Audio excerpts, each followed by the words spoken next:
Iran আমেরিকার যুদ্ধ খেলা গতকালকে সম্ভবত আমি আজকে দেখলাম যে আজকে শুক্রবার একটু বোমা মেরে আসবো কিনা এরকম একটা মানে টিটকারি টিটকারি টাইপ সিরিয়াস বক্তব্য, কিন্তু এটা যদিও তার ধর্মটাই হচ্ছে একটু ঠাট্টা মস্করা করা, কিন্তু হিংসাত্মক কথা। এটাকে আপনি কীভাবে দেখেন? আর হচ্ছে ইরান আমেরিকার এই যে যুদ্ধ খেলাটা, এটা কি আসলে অমীমাংসিত, মানে চলতেই থাকবে, সেটা কিরকম কিনা? ধন্যবাদ। আপনি আজকের ট্রাম্পের যে ইয়াটা বললেন যে শুক্রবার বোমা মেরে আসবো কিনা, ঠিক আবার বিপরীত দিকে কিন্তু আপনার মাসুদ পেজেশকিয়ান একটা স্ট্যাটাস দিয়েছে, সেটা দেখেছেন কিনা, যে এখন সারা পৃথিবী জানে ইরান এই যুদ্ধে জয়ের দিকেই আছে। এই জয় থাকা অবস্থায় আমাদের যুদ্ধ শেষ করা উচিত। সিএনএনের একজন সাংবাদিক আপনার ডোনাল্ড ট্রাম্পকে প্রশ্ন করেছিল যে ইরান যুদ্ধে কে জয়ী হলো। উত্তরে ট্রাম্প বলছে, কে জয়ী হয়েছে জানি না, তবে হরমুজ প্রণালী আমেরিকার নিয়ন্ত্রণে চলে আসছে, বা হরমুজ প্রণালীকে আমরা আমেরিকার হিসেবে ঘোষণা দিব, আমেরিকার অংশ হিসেবে ঘোষণা দিব। তার মানে দেখেন, আপনি যদি বেশ কিছু অ্যানালাইসিস করেন, বিভিন্ন বিশেষজ্ঞদের মতামত অ্যানালাইসিস করেন, এবং যদি ডোনাল্ড ট্রাম্প রিলেটেড যারা, তাদেরকে কাছে জিজ্ঞেস করলে আমেরিকা জয়ী হয়েছে, ইরান রিলেটেড যারা, তাদের কাছে জিজ্ঞেস করলে ইরান জয়ী হয়েছে। এই কমন দুই পক্ষই তাদের নিজেদেরকে জয়ী হিসেবে ঘোষণা করছে। আসলে জয়ী হয়েছে কে, বা নিশ্চিত পরাজয়টা কার হয়েছে? আপনি জানেন যে এই আজকে আপনার এই মধ্যপ্রাচ্য থেকে আব্রাহাম লিঙ্কন যে এয়ারক্রাফট ক্যারিয়ার ছিল জাহাজটা, সেটা আজকে আমেরিকা আবার ব্যাক করছে। টানা 9 মাস সেটা সমুদ্রে ছিল। এর আগে জেরাল্ড আর ফোর্ড আরেকটা এয়ারক্রাফট ক্যারিয়ার ইরান যুদ্ধকে কেন্দ্র করে আনছিল, সেটাও তাদের ওই যে লন্ড্রিতে নাকি আগুন লাগার পর ওটা তারা ফেরত নিয়ে গেছে। নতুনভাবে আসছে ইউএসএস জর্জ ওয়াশিংটন। এটা কয়দিন থাকে এটা দেখার বিষয়। এটা আপনার ইরানিরা আবার টুইট করছে এটা, যে এই ইউএসএস জর্জ ওয়াশিংটন কয়দিন থাকে এটা দেখার বিষয়। এটা তো ভাই খুব একটা সেন্সিটিভ ইস্যু, যে আমি এয়ারক্রাফট ক্যারিয়ার অর্থাৎ পৃথিবীর সর্বোচ্চ প্রযুক্তি সম্পন্ন যেই জাহাজগুলো এয়ারক্রাফট ক্যারিয়ার, সেগুলোকে আমি আনলাম, আনার পর এগুলোকে আমি টিকিয়ে রাখতে পারতেছি না, ফেরত নিয়ে চলে যেতে হচ্ছে। এবং আরেকটা বড় বিষয় হচ্ছে, এখানে কিন্তু প্রায় 5,000 সেনা সম্মিলিত এগুলো।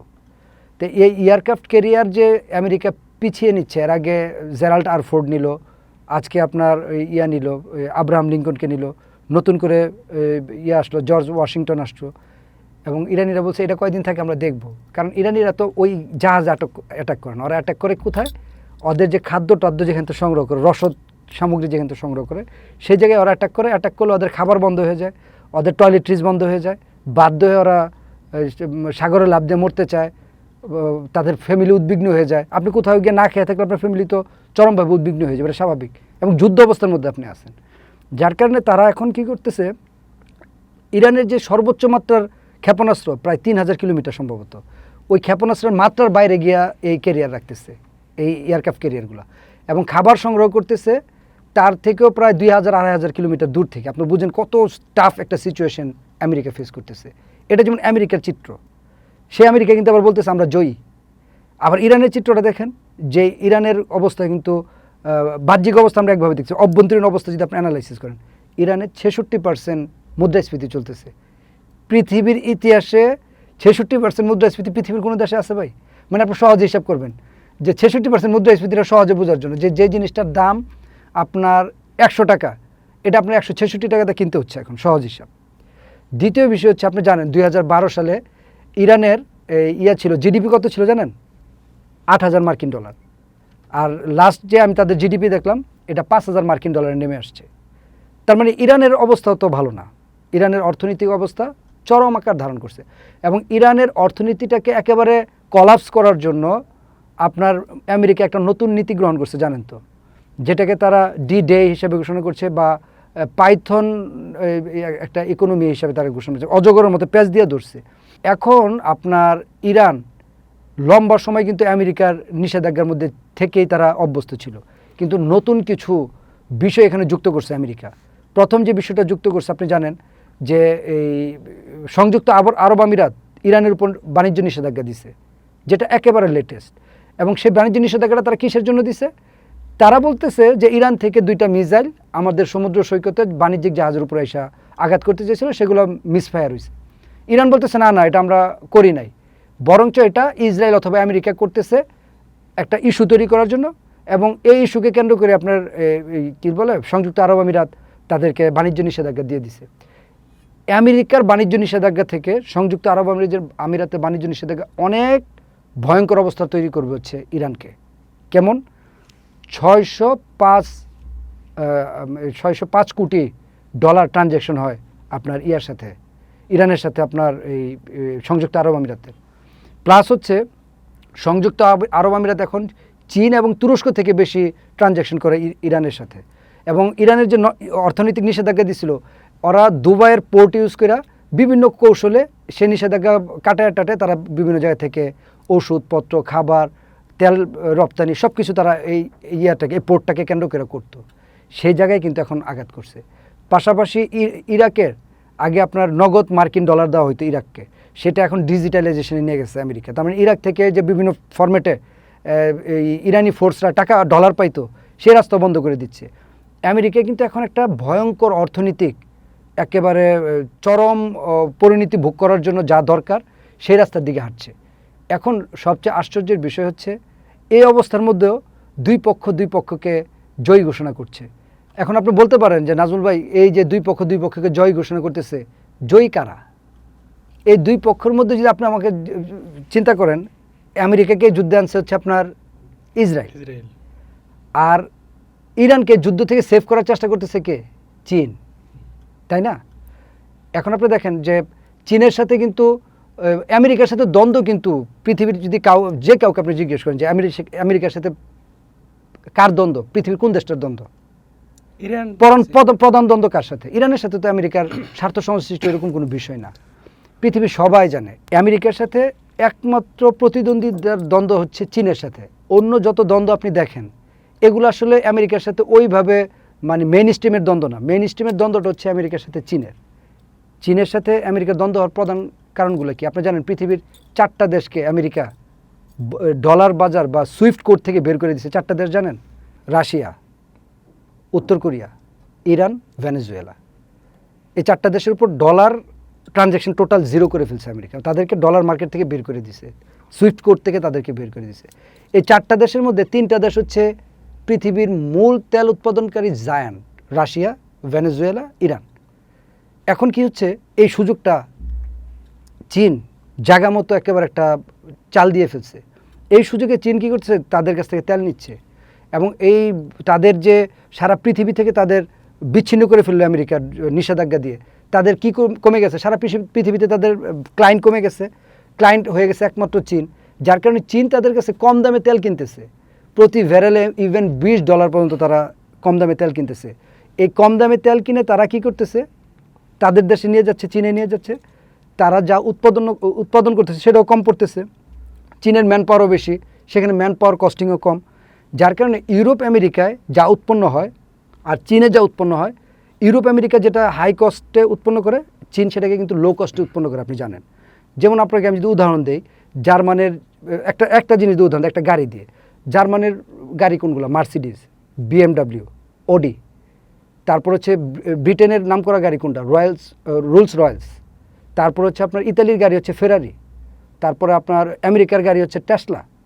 এখন এই গাড়িগুলা, যে ফ্যাসিলিটিস সম্পন্ন গাড়িগুলোর দাম সাপোজ 1 কোটি টাকা, চীনের সেই একই গাড়ির BYDর একই ফ্যাসিলিটিসের গাড়ি হচ্ছে 50 লাখ টাকা। যার কারণে ওয়ার্ল্ড ওয়াইড চীনের পণ্য ভরে যাচ্ছে, চীনের পণ্য সারা পৃথিবী দখল করে ফেলতেছে। পশ্চিমাদের উৎপন্ন পণ্য ডে বাই ডে আপনার তলানিতে চলে যাচ্ছে। এটা হচ্ছে পশ্চিমাদের সাথে চীনের একটা দ্বন্দ্ব। আরেকটা দ্বন্দ্ব কি জানেন? সারা পৃথিবীতে চীন ডলারাইজেশন করে ফেলতেছে খুব নীরবে এই সুযোগগুলো নিয়ে। ডলারাইজেশনটা কি? চীন 4টা পদ্ধতি অবলম্বন করতেছে। আপনি জানেন ব্রিজ একটা নতুন পদ্ধতি আবিষ্কার করছে চীন।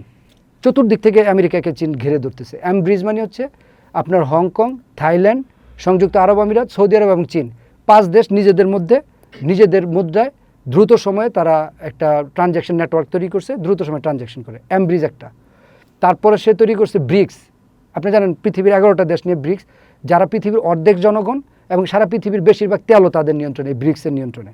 তারপরে তারা গঠন করলো কি আপনার চিপস, CIPS, ক্রস বর্ডার আপনার ইন্টার ব্যাংকিং পেমেন্ট সিস্টেম, যেটা এটার মাধ্যমে তারা সুইফট কোডের বিকল্প কোড তৈরি করে ফেলছে এবং দ্রুত সময়ে এটা সারা পৃথিবীতে আস্তে আস্তে ডে বাই ডে বেড়ে যাচ্ছে। লাস্ট তারা কি করতেছে আপনি জানেন? গোল্ড। এখন তারা ডলার ছেড়ে দিয়ে আস্তে আস্তে সারা পৃথিবী থেকে গোল্ড সংগ্রহ করতেছে। 2022 সালে চীন যখন দেখলো যে এক রাত্রে রাশিয়ার 300 মিলিয়ন বা বিলিয়ন ডলার আমেরিকা জব্দ করে ফেলছে, আমেরিকা নিষেধাজ্ঞা দিয়ে ফ্রিজ করে ফেলছে, চীন ভয় পেয়ে গেল যে আর তো আমেরিকান ডলার হাতে রাখা নিরাপদ না, সে ডলার আস্তে আস্তে ছেড়ে দেবে, ডিক্লেয়ার দিচ্ছে না। সে সারা পৃথিবী থেকে আপনি দেখবেন ইউক্রেন যুদ্ধ শুরু হওয়ার পর সারা পৃথিবীতে স্বর্ণের দাম সাই করে বেড়ে গেছে। আপনার 70,000 টাকার স্বর্ণ এখন কিন্তু 1,20,000-30,000 টাকা হয়ে গেছে। এটা একমাত্র চীন সারা পৃথিবী থেকে স্বর্ণ কিনে নিচ্ছে, তারা ডলার ছেড়ে দিচ্ছে, ডলার ছেড়ে দিয়ে তারা স্বর্ণকে রিজার্ভ করতেছে। এখন এই ডলারাইজেশনে চীন অনেক দূর আগে গেছে। আপনার এই 1 দশক আগেও অর্থাৎ 12 বছর আগেও যে ডলার সারা পৃথিবীতে একক আধিপত্য ছিল 70%, এটা এখন 58%-এ নেমে আসছে। তার মানে আমেরিকা বুঝে ফেলছে বা পশ্চিমারা বুঝে ফেলছে চীনকে আসলে ঠেকানোর আর কোনো রাস্তা নাই, এবং চীনকে ঠেকাইতে হলে যেখানে তারা সুযোগ পাবে ওই জায়গায় তারা অ্যাটাকে যাবে। ওই আশাবাদ ব্যক্ত করে কিন্তু তারা ইরানে অ্যাটাক করছিল। চীনের একটা প্রথম ভেনেজুয়েলাকে অ্যাটাক করলো, তারপর ইরানকে অ্যাটাক করলো, যে চীনের তেলের ইয়াটাকে তারা শেষ করে দিবে। কিন্তু চিত্রটা বিপরীত হয়ে গেল।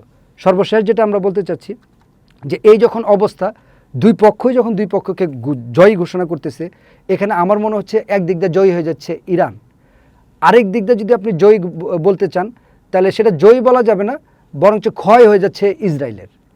ইসরায়েল কিন্তু আপনি দেখবেন যে এখন ইসরায়েলের সাথে কিন্তু ইরানের দ্বন্দ্বটা তৈরি করছে কিন্তু ইসরায়েল, যুদ্ধটা। কিন্তু দেখেন এখন ইসরায়েল কিন্তু যুদ্ধের আলোচনার মধ্যে নাই, ইরানের সাথে আলোচনায় নাই। দুইটা কারণ হতে পারে। আপনি জানেন ইসরায়েলের এতটা মোসাদের আপনার আছে, এম্পাওয়ারমেন্ট আছে, যে তারা চাইলে কিন্তু আব্বাস আরাকচি, গালিবাফ বা আরও বড় বড় নেতাদেরকে টার্গেট কিলিং করে মেরে ফেলতে পারে, কিন্তু মারতেছে না। আপনার কাছে আশ্চর্য মনে হয় না যে 6 মাস যুদ্ধে তারা কেন মারতেছে না? দুইটা কারণে মারতেছে না। প্রথম কারণ হচ্ছে আমেরিকার এখানে একটা নিষেধ আছে। দ্বিতীয় কারণ হচ্ছে তারা চিন্তা করতেছে এখন যদি একজন ওদেরকে টার্গেট কিলিং করি তাহলে এমন হামলা হইতে পারে ইসরায়েলের উপর যেটা আসলে সামাল দেওয়া কঠিন। ঠিক আবার ইরানও কিন্তু আপনার ইসরায়েলের উপর কোনো হামলা করতেছে না। দুইটা কারণে, দুই ফ্রন্টে ইরান যুদ্ধ করতে চাচ্ছে না, প্লাস হচ্ছে এখন যুদ্ধ করলে নেতানিয়াহুর জনপ্রিয়তা বেড়ে যাবে, তাই এটাকে তারা অ্যাভয়েড করতেছে। তাই এখন জয়ী পক্ষ যে কে, এটাকে যদি আপনার করতে হয় তাহলে আপনার একটা জিনিস, জয়ী পক্ষটা যে কে এটাকে যদি আপনার করতে হয় তাহলে আপনার একটা জিনিস দেখতে হবে, সেটা হচ্ছে যে আসলে পৃথিবীব্যাপী সবাই কোন দিকটাকে বেশি প্রাধান্য দিচ্ছে। সারা পৃথিবী এখন যদি পেপার পত্রিকা আপনি দেখেন, সবাই চিন্তা করতেছে আসলেই বর্তমান যে সিচুয়েশন, এই সিচুয়েশনে ইরানই এখন উইন সিচুয়েশনে আছে।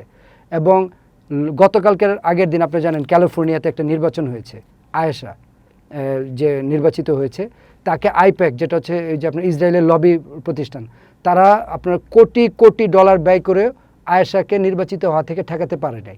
তার মানে পৃথিবীব্যাপী আপনার ইসরায়েলের ক্ষয় শুরু হচ্ছে, ঠিক আবার ইরানের পক্ষে যে নিচ্ছে চীন, তার জয় শুরু হয়ে গেছে। তার মানে এক পক্ষের ক্ষয় আরেক পক্ষের জয়। এখন দুই পক্ষই নিজেদেরকে জয়ী ঘোষণা করতেছে বা জয়ী দাবি করতেছে। আপনি নিজেই বিবেচনা করতে পারবেন আসলে কোন পক্ষে জয়ী।